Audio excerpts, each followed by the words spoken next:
Bienvenue à cette exploration au cœur de la data science et de l'ingénierie des données. Un univers vraiment en pleine ébullition qui change notre manière de comprendre et d'interagir avec le monde. Aujourd'hui, on s'appuie sur une synthèse personnelle, conçue un peu comme un guide d'apprentissage. Elle s'inspire des recommandations de l'ACM, vous savez, l'Association for Computing Machinery, pour clarifier les compétences nécessaires dans ce domaine, des bases jusqu'aux concepts les plus pointus. Oui, et notre mission ici, c'est de distiller l'essence de ces sources. On va essayer de rendre limpides les concepts clés, les outils indispensables, et puis les méthodologies fondamentales. L'idée, c'est pas de se noyer dans les détails techniques, hein, mais plutôt de fournir une sorte de boussole, quoi, pour naviguer dans ce paysage complexe et franchement fascinant. Alors, comment on va s'y prendre? Bon, on commence par les fondations. Les outils, Python notamment, et une méthode de travail standard, CRISP-DM. Ensuite, on s'attaque au nerf de la guerre, l'acquisition et le nettoyage des données. C'est crucial. Puis, on verra comment faire parler ces données, avec la visualisation et l'analyse exploratoire. Et enfin, on s'aventurera dans le monde des modèles prédictifs, le machine learning, le deep learning, jusqu'à leur mise en œuvre. Prêt pour cette immersion? Ok, alors posons les premières pierres. Un outil revient sans cesse. Python. Pourquoi est-il devenu quasi incontournable? Alors, ce n'est pas tant le langage lui-même, même s'il est très polyvalent, oui, c'est plutôt son incroyable écosystème, vraiment. Les bibliothèques spécialisées, les sources en citent quelques-unes qui sont centrales, il y a Pandas, essentiel pour manipuler les données en tableau, les fameux data frames. Ah oui, les data frames. Voilà. Imaginez un tableur, mais beaucoup plus puissant, intégré au code. Ensuite, scikit-learn. Ça, c'est le couteau suisse du machine learning. Plein d'algos prêts à l'emploi. Et puis, Matplotlib et Seaborn, pour faire de jeudis graphiques, pour visualiser. C'est vraiment cet ensemble qui rend Python si fort. D'accord. Python domine, mais il n'est pas seul. Les sources mentionnent quand même des alternatives. Oui, oui, brièvement. Il y a R, qui reste une référence surtout dans le monde académique. En statistique, c'est son origine. Et puis, pour ceux qui préfèrent une approche plus visuelle, sans coder, il y a des outils comme Orange ou Kane. Kine, oui. Ce sont des plateformes graphiques. On connecte des blocs, on construit un flux. C'est puissant aussi, mais c'est une autre approche, quoi. Revenons à Pandas et ses data frames. Qu'est-ce qui les rend si fondamentaux? Le data frame, c'est vraiment la structure de base pour les données tabulaires en Python. Une table, quoi. Des lignes pour les observations des clients, des produits, peu importe, et des colonnes pour les caractéristiques, les features. Et ce qui est crucial, c'est la facilité avec laquelle Pandas permet de lire des données d'un fichier CSV, d'une base de données, Mhm. de les filtrer, de sélectionner juste ce qui nous intéresse, faire une query, comme on dit, et de calculer des stats de base très vite. Moyenne, écart type, ou un résumé complet avec Describe. C'est la pierre angulaire vraiment. D'accord. Avoir les bons outils, c'est une chose. Mais comment on s'assure d'avancer de manière structurée? Des sources parlent de CRISP-DM. C'est quoi ça? CRISP-DM, CSIDSSPS pour Data Mining. C'est une méthodologie?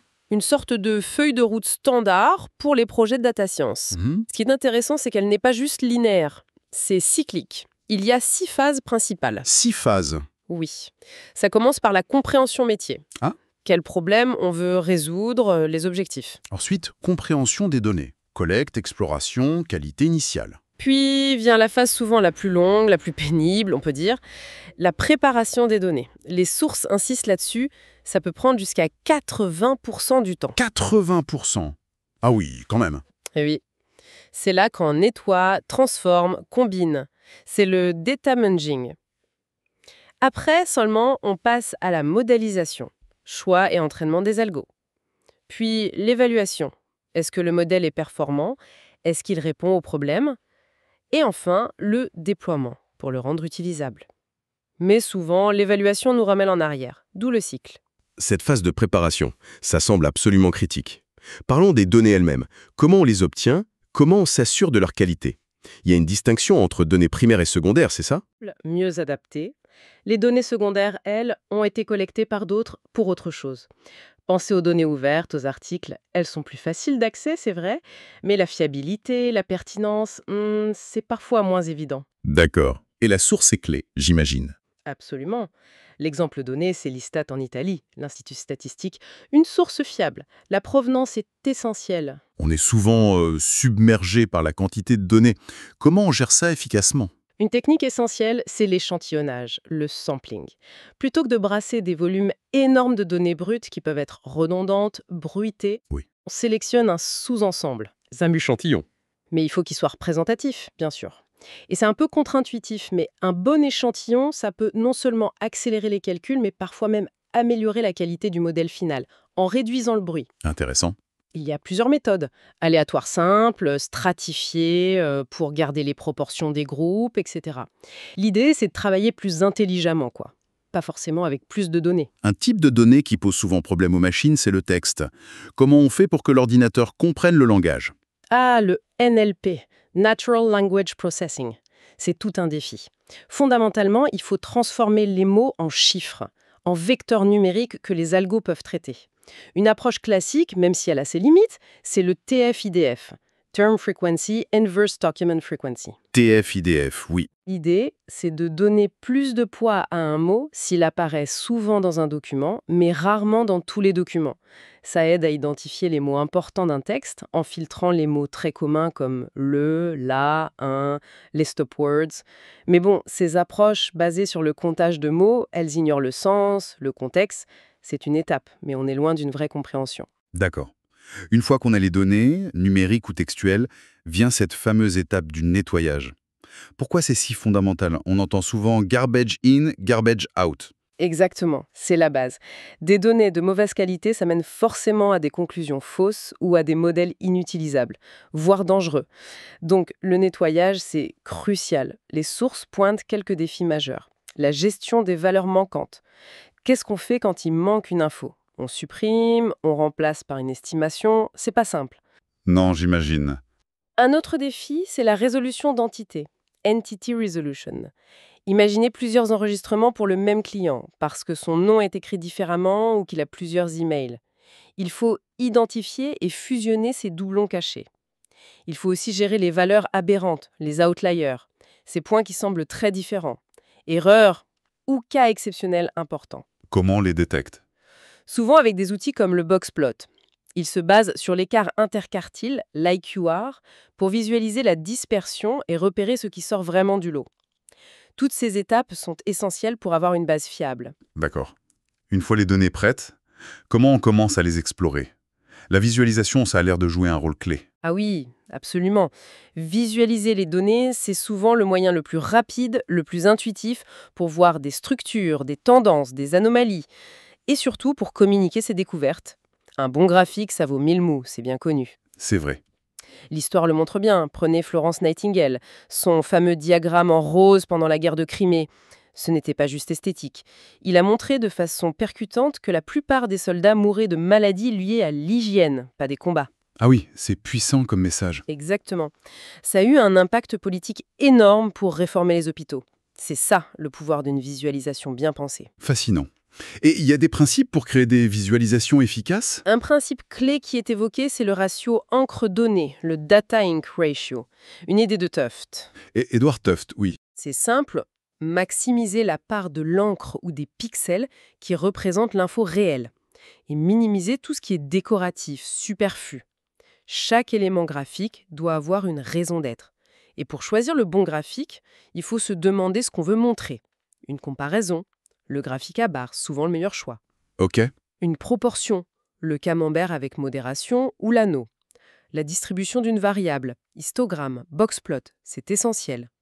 Une relation entre deux variables, le nuage de points, le scatterplot, incontournable. Cette exploration visuelle, ça fait partie d'une démarche plus large, l'analyse exploratoire des données, l'EDA. C'est quoi exactement? L'EDA, c'est une philosophie, une approche. C'est un peu l'art de fouiller dans les données sans hypothèse trop forte au départ, juste pour voir ce qu'elles racontent. Un travail de détective en quelque sorte. C'est ça. On cherche des indices, on cause des questions ouvertes, on utilise beaucoup de graphiques, on calcule des stats descriptives. Le but, c'est pas de prouver quelque chose, mais de générer des hypothèses, de mieux comprendre la structure des données, avant de passer à des analyses plus formelles ou à la modélisation. C'est une étape clé de la phase compréhension des données de CRISP-DM. Et cette exploration, eh bien, elle nous amène naturellement vers la modélisation. C'est là qu'on essaye de construire une représentation simplifiée de la réalité pour faire des prédictions. Qu'est-ce qui fait un bon modèle? Les sources mentionnent le rasoir d'Occam. Oui, le principe du rasoir d'Occam. Ça dit qu'entre deux modèles qui expliquent aussi bien les données, il faut choisir le plus simple. Pourquoi le plus simple? Facile à comprendre, à expliquer. Et surtout, il a tendance à mieux généraliser, c'est-à-dire à bien fonctionner sur de nouvelles données qu'il n'a jamais vues. C'est ça la robustesse. Et c'est souvent plus important que la performance pure sur les données d'entraînement, l'accuracy. Il faut trouver le bon équilibre entre complexité et capacité à généraliser.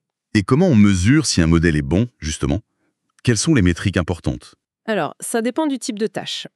Pour la classification, prédire une catégorie, oui, non, chat, chien, etc., l'outil de base, c'est la matrice de confusion. La matrice de confusion, oui. Elle compare les prédictions du modèle à la réalité. Elle compte les vrais positifs, correctement prédits positifs, vrais négatifs, faux positifs, erreur type 1, et faux négatifs, erreur type 2. À partir de là, on calcule des métriques comme la précision parmi ceux qu'on a prédits positifs, combien le sont vraiment. Et le rappel ou sensibilité, parmi tous les vrais positifs, combien on en a trouvé. D'accord. Souvent, il y a un compromis entre les deux. Le F1 score essaye de résumer ça, et puis l'air sous la courbe ROC, le AUC, donne une mesure globale de la performance du classifieur. Ces modèles, ils viennent souvent du machine learning. Quelles sont les grandes approches? On distingue classiquement deux grandes familles. D'abord, l'apprentissage supervisé. Là, on entraîne le modèle sur des données étiquetées. On lui donne les bonnes réponses, les Y, pour qu'il apprenne la relation entre les entrées X et les sorties. Ça couvre quoi comme tâche?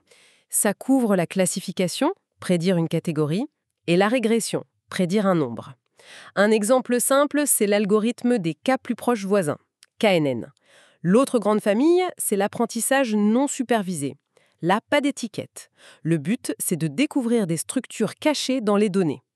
Ah, comme... Comme regrouper les données similaires, c'est le clustering, avec des algos comme K-means, ou réduire le nombre de variables en gardant l'essentiel de l'info, c'est la réduction de dimensionnalité, comme avec la PCA. PCA, l'analyse en composantes principales. Exactement. Il y a aussi l'apprentissage par renforcement, mais c'est un peu différent. En parlant de PCA, parfois on a trop de variables et ça peut même nuire au modèle. C'est le fléau de la dimensionnalité. Tout à fait. Avoir énormément de variables, de features, ce n'est pas toujours mieux. Beaucoup peuvent être redondantes, inutiles, et ça peut rendre l'apprentissage plus dur et le modèle moins don sur de nouvelles données. D'accord. La PCA, c'est une technique classique pour ça. Elle permet de créer de nouvelles variables synthétiques, les composantes principales, qui sont des combinaisons des anciennes, mais en moins grand nombre. Et ces nouvelles variables capturent l'essentiel de la variance de l'information des données originales. C'est une façon de réduire le bruit et la complexité. Certains modèles, surtout les plus complexes, sont parfois des boîtes noires. Comment on peut essayer de comprendre pourquoi ils font une prédiction X? C'est ça l'IA explicable, la XAI. C'est tout à fait ça. Avec des modèles de plus en plus complexes, comme les réseaux de neurones profonds, ça devient crucial de pouvoir expliquer leurs décisions. Pour la confiance, pour détecter des biais, ou juste pour améliorer le modèle. Et comment on fait? Une technique populaire, mentionnée dans les sources, ce sont les valeurs de Shapley. SHAP. Ça vient de la théorie des jeux. Pour une prédiction donnée, ça permet d'attribuer à chaque variable d'entrée sa juste part de contribution au résultat final. En gros, ça aide à répondre à quels facteurs ont le plus influencé cette décision spécifique. C'est un pas vers plus de transparence. Intéressant. Justement, parlons du deep learning, l'apprentissage profond, basé sur les réseaux de neurones artificiels. Qu'est-ce qui le caractérise? Le deep learning, ça utilise des réseaux neuronaux avec beaucoup de couches cachées, d'où le terme profond. Pour les données séquentielles, comme le texte ou la parole, où l'ordre est crucial, on utilise souvent des architectures comme les RNN, les réseaux récurrents, ou leur version améliorée, LSTM et GRU. Elles ont une forme de mémoire pour le contexte passé. Et plus récemment? Plus récemment, les transformers, avec leur mécanisme d'attention, sont devenus dominants pour le langage. Ils captent mieux les dépendances à longue distance et sont plus parallélisables. Pour les images, ce sont les CNN, les réseaux convolutifs, qui sont rois. Ils utilisent des filtres qui scannent l'image pour détecter des motifs locaux, contours, textures, grâce à la convolution. Et on utilise quels outils pour ça? Des bibliothèques comme TensorFlow ou Keras rendent ces architectures très performantes et plus accessibles. Toute cette complexité, ça peut sembler intimidant. Est-ce qu'il y a des outils qui essayent d'automatiser une partie du processus, l'AutoML? Oui, l'AutoML, Automated Machine Learning, c'est une tendance forte. L'idée, c'est d'utiliser des algos pour automatiser certaines étapes du pipeline ML qui sont souvent longues et répétitives. Comme quoi, par exemple? Le pré-traitement des données, la sélection des meilleures variables, le choix du type de modèle et surtout l'optimisation des hyperparamètres. Ce sont les réglages du modèle qu'on doit fixer avant l'entraînement.